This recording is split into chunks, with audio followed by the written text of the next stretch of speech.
This story begins in the mid-1980s in the quiet, unassuming rural towns of Virginia, where every shadow seems to hold a secret after dusk. Here, two young men, David Metheny and Kenneth Claypoole, shared a bond so deep it seemed nothing could ever tear them apart.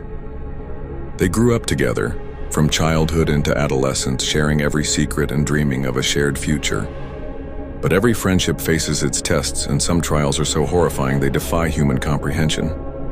On the night of September 28, 1988, time seemed to stand still. Kenneth Claypoole, just 18 years old, finished his shift at a local bar and headed home. He likely never imagined it would be his last night. By the next morning, he had vanished without a trace. No clues, no witnesses. Just an empty bed, a shattered family, and an unresolved mystery hanging heavy in the air.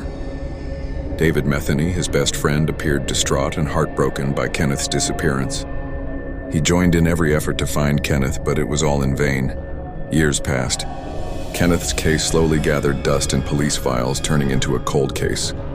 His family's hopes began to fade. But sometimes fate works in the strangest of ways.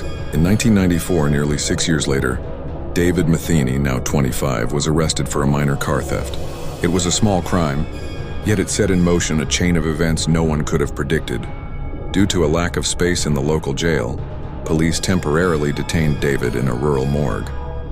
And there, in that chilling place, the most bizarre and disturbing twist in this story unfolded. Imagine the scene. A dark, cold room, the faint, lingering smell of death. And in the center of it all, an empty wooden coffin. The police left David alone in that room, perhaps expecting him to reflect on his actions in shame. But when officers returned to retrieve him a short while later, they found David emerging from inside the coffin. His face was pale, his eyes wide, and he was trembling as if he'd seen a terrifying ghost. And then his voice, when it came, was eerily quiet, more chilling than the morgue's cold. David Metheny began to confess. He explained that while he was inside that empty coffin, a strange feeling overcame him. He felt he wasn't alone, as if some unseen force, or perhaps his own conscience, compelled him to speak the truth. From within the coffin, he admitted to the officers that he had shot Kenneth Claypoole in 1988. He confessed that he had killed his own best friend and buried his body in the woods. It was a confession that stunned the police. An empty coffin, and the truth about an unsolved murder? Unbelievable. Yet David led them to the exact spot where he had hidden Kenneth's remains.